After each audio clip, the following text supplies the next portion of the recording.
El Seminario Bíblico Río Grande presenta Mi Biblia y yo.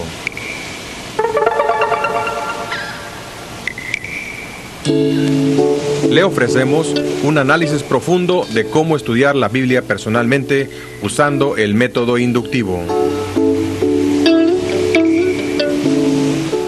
El blanco de este estudio es guiarle hacia la madurez espiritual.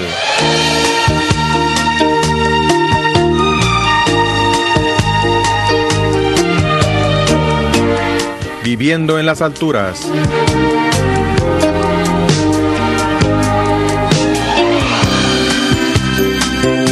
Con usted, Wilson Campoverde.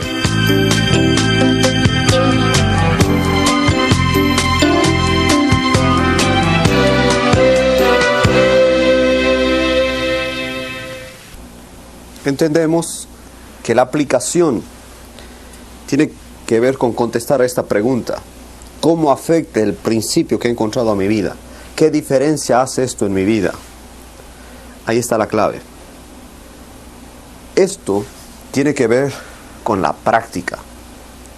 Aquí quiero dar unas palabras de precaución a los jóvenes que estudian en un instituto bíblico. A los varones que se preparan a través de estos materiales. Es importante obedecer la palabra de Dios. El hecho de que uno escuche una y otra vez un principio, eso no implica automáticamente que lo ha aprendido. Hay que practicarlo. Solo así el aprendizaje se da lugar y solo así podrá comprobar que la voluntad de Dios es agradable y perfecta. La Biblia nos habla a nosotros directamente. Como el dicho que tenemos regularmente, el saco que nos da, nos toca ponérnoslo, porque es directa y trata con nosotros. Un ejemplo en el segundo libro de Samuel, en el capítulo 12, tenemos a David, el rey David, que cayó en pecado, cometió adulterio. Y no solo eso, que tratando de cubrir su adulterio, inclusive indujo al homicidio. Y digamos que él fue el intelecto de ese crimen. En el capítulo 12, Jehová envió a Natán a David, y viniendo a él le dijo: había dos hombres en una ciudad, el uno rico y el otro pobre. El rico tenía numerosas ovejas y vacas, pero el pobre no tenía más que una sola corderita que él había comprado y criado, y que había crecido con él y con sus hijos juntamente, comiendo de su bocado y bebiendo de su vaso, y durmiendo en su seno, y la tenía como a una hija. Y vino uno del camino al hombre rico, y éste no quiso tomar de sus ovejas y de sus vacas para guisar para el caminante que había venido a él, sino que tomó la oveja de aquel hombre pobre y la preparó para aquel que había venido a él. Entonces encendió el furor de David en gran manera contra aquel hombre, y dijo a Natán: vive Jehová, que el que tal hizo es digno de muerte, y debe pagar la cordera con 4 tantos, porque hizo tal cosa y no tuvo misericordia. ¿Qué juicio acaba de expresar David? Entonces dijo Natán a David: tú eres aquel hombre. Qué cosa tan directa. Eso es lo que hace la palabra de Dios. Me toca a mí y me confronta a mí. Pablo a los Colosenses, en el capítulo 1 y versículos 9 y 10, nos da a conocer su anhelo para la iglesia, su anhelo para nosotros. Versículos 9 y 10, el capítulo 1 dice así: por lo cual también nosotros desde el día que lo oímos no cesamos de orar por vosotros y de pedir que seáis llenos del conocimiento de su voluntad en toda sabiduría e inteligencia espiritual. ¿Para qué? Para que andéis como es digno del Señor, agradándole en todo, llevando fruto en toda buena obra y creciendo en el conocimiento de Dios. El anhelo de Él es que se ponga en práctica en las decisiones que hacemos los principios bíblicos.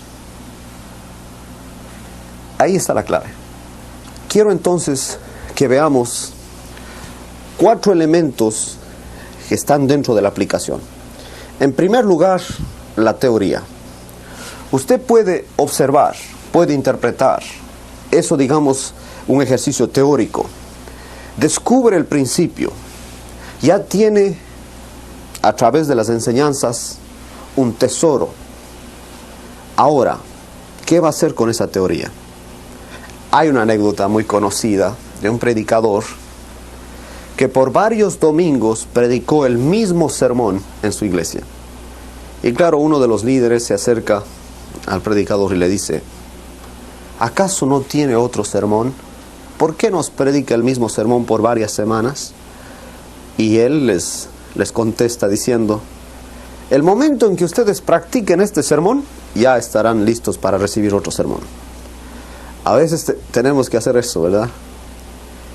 Mucha teoría. ¿Y la práctica? En Filipenses, el capítulo 3, el versículo 1, Pablo escribe así: por lo demás, hermanos, gozaos en el Señor. A mí no me es molesto el escribiros las mismas cosas, y para vosotros es seguro. La repetición es muy importante al enseñar, a tratar de que los conceptos se queden grabados en el estudiante. Pero el poder conocer la teoría y usar esa teoría, ahí está la clave. Entonces nos toca practicar. Un ejemplo de la práctica sería el aprender a nadar. No se puede aprender a nadar por correspondencia. ¿Usted conoce a alguien que ha aprendido a nadar por correspondencia? Y de hecho esto es algo que es un hipérbole, ya que ustedes han una exageración. Pero hay que meterse al agua. Si quiere aprender a nadar, tiene que meterse al agua. Tiene que mojarse. Recuerdo que aprendí a nadar en un balneario en un país muy bonito, Ecuador. El balneario se llama El Tingo y está muy cerca de Quito, la capital. Recuerdo que estuve en un campamento con paracaidistas de la Fuerza Aérea de ese país. Y me preguntan: Wilson, ¿sabes nadar? Y yo les digo: no sé nadar, échenle al agua. Yo digo: pero no sé nadar, acabo de decirles que no sé nadar. Dice: por eso échenle al agua. Y cuando ya estaba ahogándome, me sacaron y me dijeron: te vamos a enseñar la teoría de lo que debes hacer cuando te echemos otra vez al agua. ¿Y ustedes creen que yo tenía motivación para oírles? Yo tenía toda la motivación, porque yo sabía que me iban a echar al agua otra vez. Me dieron la teoría, pero me echaron al agua nuevamente. Aprendí a nadar. Claro, yo no recomiendo ese estilo, no recomiendo tanto. Yo prefiero que ustedes vayan con estos profesores que saben de esas tácticas. A mí me enseñaron en el estilo militar, pero aprendí a nadar. De tal manera que es importante que tengamos la motivación correcta, la disposición para practicar la teoría, la práctica, y entonces ocurre el aprendizaje. Una vez que lo ha usado, comprobará la voluntad de Dios y estará contento. El comprobar es aprender. Este comprobar le guía a usted a darse cuenta que la voluntad de Dios es algo fenomenal. Se va a emocionar y va a decir con las manos alzadas: esto funciona. Lo que Dios dice aquí en la palabra, esto funciona. Recuerdo leyendo el libro de Howard Hendricks. Él da un dato de estar enseñando a un jugador de fútbol americano, de esos grandotes que tiran la pelota y se amontonan ahí. Quizá usted nunca ha visto uno de esos, no se preocupe de eso. Pero este era un hombre enorme, grande. Y este profesor le está enseñando que debe amar a su esposa, y le dice él: debes decirle con tus labios a tu esposa que la amas. Y claro, un día él llega a casa y agarra a su esposa y la levanta, y ella pensó: este me va a matar. Ella pensó: ¿qué va a hacerme? Y él dice: te amo, mujer. Y la mujer se queda pero atónita. y contenta. Y luego él va a decir, eso funciona, esto sí funciona, eso sí funciona. Exacto.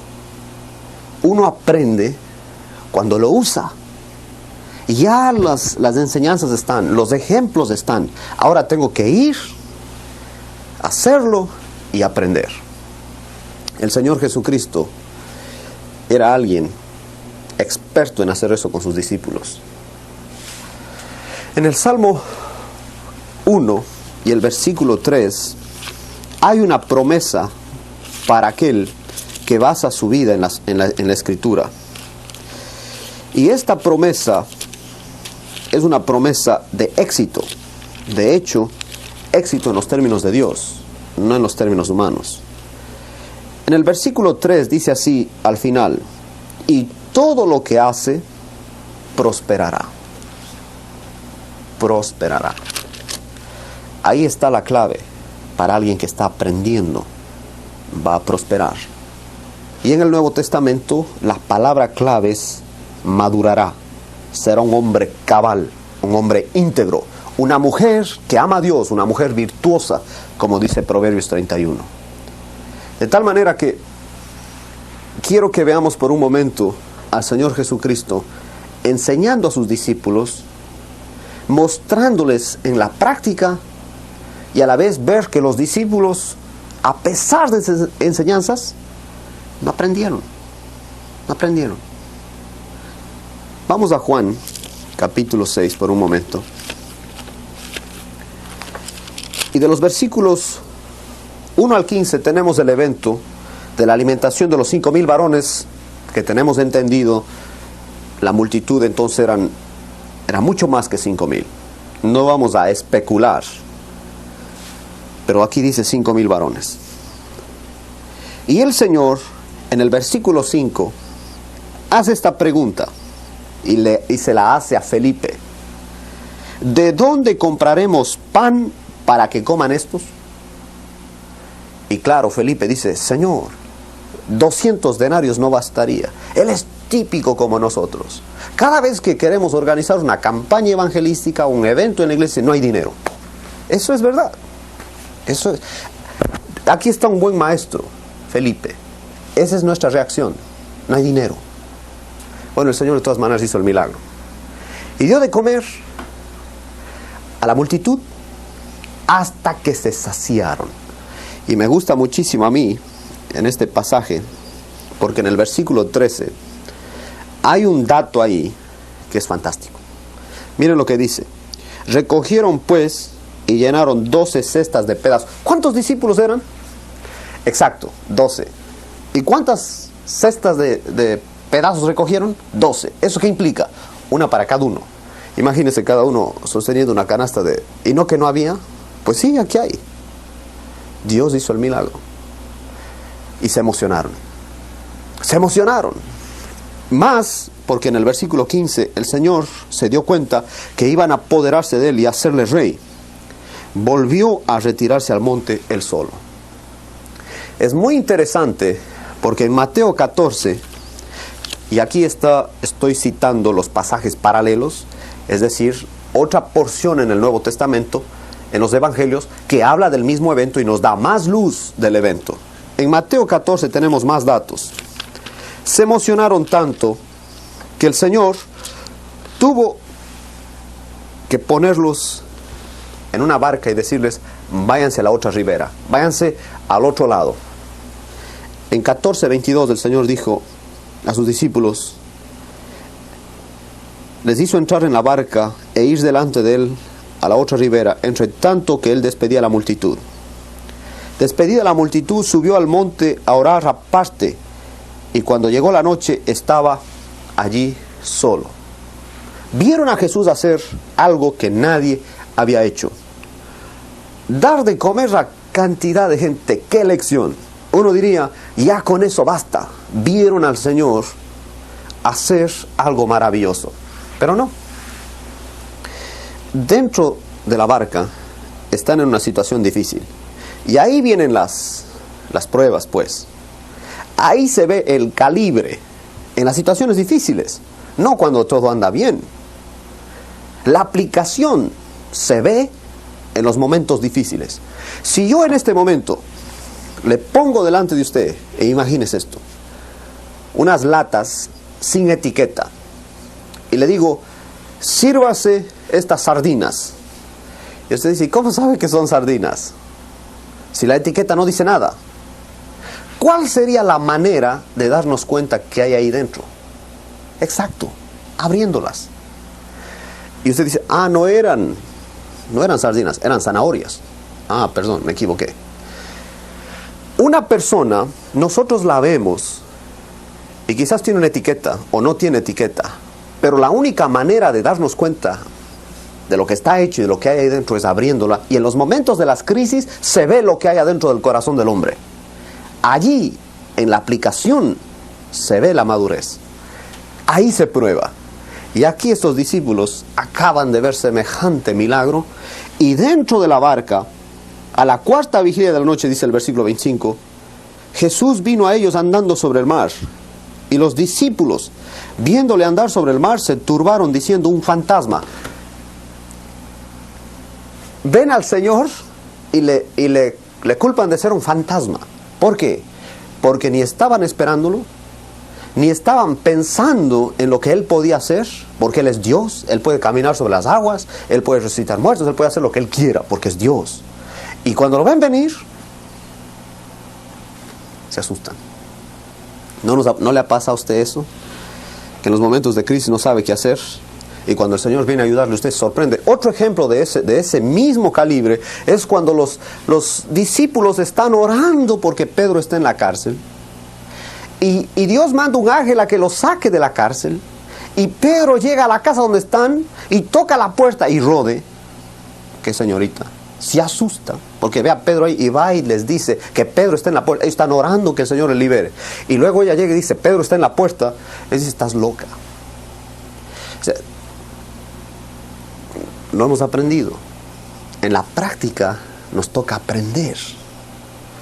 Y aquí, de hecho, Pedro le dice al Señor que dice, Señor, si eres tú, manda que yo vaya a ti sobre las aguas. Y el Señor le dice, ven, ven. Y claro, él empezó a caminar. ¿Y cuál fue el problema? ¿Por qué empezó a hundirse? Porque se fijó en los vientos en lugar del Señor. Ahí es donde fallamos. Ya tenemos la enseñanza y al Señor mismo dirigiéndonos. Su palabra es verdad y nunca cambia. Lo que Él dijo así es. Y vacilamos. ¿Ve? Entonces, la teoría, la práctica, el aprender. Y después del aprender viene la sabiduría. Una de las definiciones de la sabiduría es usar el conocimiento en la forma apropiada, en la ocasión correcta. La sabiduría viene con el uso. Eso es lo que leemos en Hebreos 5:14. El uso es lo que determina la madurez. Porque un niño que no usa la palabra de Dios es niño y necesita leche. Por el uso tienen los sentidos ejercitados en el discernimiento del bien y del mal. Ahí está la sabiduría. La clave entonces es hacer lo que la Biblia dice. Imagínese usted a una persona que desconecta o detona bombas, que sabe toda la teoría, y el momento de la práctica cruza unos cables y le cuesta la vida. La teoría no es suficiente. En la práctica debe ser un experto. Igual, en su vida, que en la práctica sepa usar la palabra de Dios correctamente. Eso es la sabiduría. La mayoría de nosotros en la América Latina practicamos el balompié. Y sabemos cuál es la diferencia entre un jugador amateur y un profesional. ¿Cuál es? Exacto, la experiencia. Y eso es lo que Dios quiere que seamos, maduros, experimentados, que usemos la palabra de Dios. Ahora, al aplicar, tenemos 3 áreas para considerar. En primer lugar, la palabra de Dios y los primeros lectores ¿cómo ellos tomaron esa enseñanza? ¿Cómo la recibieron? ¿Qué hicieron? Ahí está uno de los pasos importantes. En el libro de Nehemías, el capítulo 8, quiero que veamos un momento lo que hizo el pueblo de Israel cuando se dieron cuenta que andaban mal, que habían desechado los estatutos de Dios.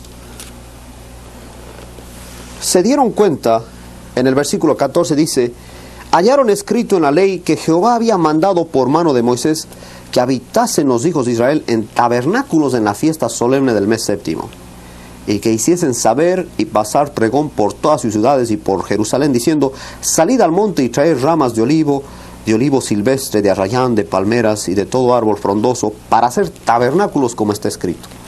Salió pues el pueblo, y trajeron ramas e hicieron tabernáculos, cada uno sobre su terrado, en sus patios, en los patios de la casa de Dios, en la plaza de la puerta de las aguas, y en la plaza de la puerta de Efraín.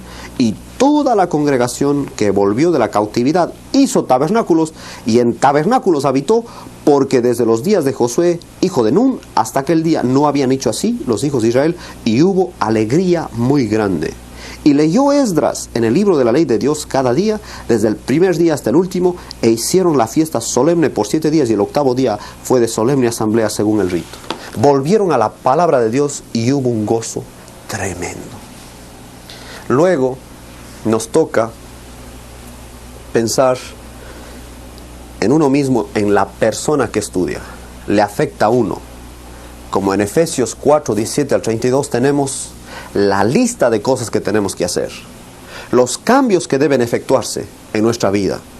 El fin es madurar. Y la palabra clave en esta porción de Efesios es renovarse. Antes, cuando yo no conocía a Cristo, vivía de esta manera. Ahora ya no. Esto pues digo y requiero en el Señor, que ya no andéis como los otros gentiles que andan en la vanidad de su mente, teniendo el entendimiento entenebrecido, ajenos de la vida de Dios, por la ignorancia que en ellos hay, por la dureza de su corazón, los cuales después que perdieron toda sensibilidad, se entregaron a la lascivia para cometer con avidez toda clase de impureza. Mas vosotros no habéis aprendido hacia Cristo. Ahí está el asunto. A mí me toca madurar. Y en tercer lugar, las otras personas. Si yo conozco al Señor personalmente y estoy creciendo, ya puedo ayudar a otro. Recuerde que un ciego no puede guiar a otro ciego, los dos van a caer en el hoyo. Pero cuando usted está aprendiendo, quiere compartir y va a tener gozo de hacerlo. No se preocupe. Quizás va a encontrar un creyente que ya tiene muchos años, va a decir: ya, eso yo ya lo descubrí hace 20 años. Y de hecho, eso ocurre y le va a ocurrir a usted. Dios quiere que vivamos en santidad, guiados por su Espíritu Santo, quien nos capacita para hacer su voluntad, para obedecer a su palabra, para practicarla y para ser sabios. Necesitamos de su ayuda. Por eso la clave, una vida de oración y de contacto con el Señor. No podemos dejar de un lado la obra del Espíritu, porque sin Él es imposible hacer lo que Dios nos pide. He allí la oración. A través de ella podemos rogar a que Dios nos dé el poder para vivir de acuerdo a estos principios. Entonces, una vez que ya tiene las aplicaciones, anótelas, archívelas, compártalas, practíquelas, revíselas, evalúelas, que puedan ver los demás en usted a Cristo. Aplique el texto a su vida.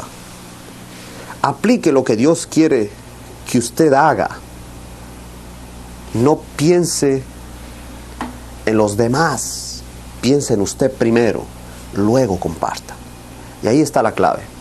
En la próxima lección, juntos haremos un ejercicio y miraremos un pasaje dentro del libro, dentro de su contexto, y vamos entonces a observar, a interpretar y aplicar.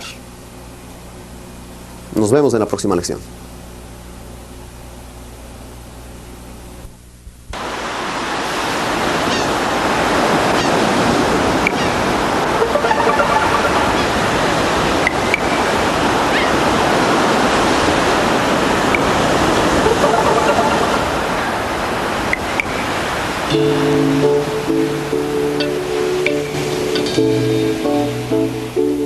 Esperamos que este estudio enfocado a nuestro crecimiento espiritual haya sido de su interés y puedan aplicarlo a su vida diaria.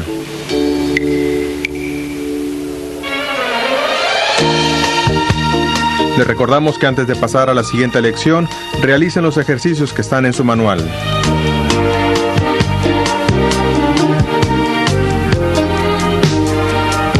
Estos le ayudarán para un mejor aprovechamiento.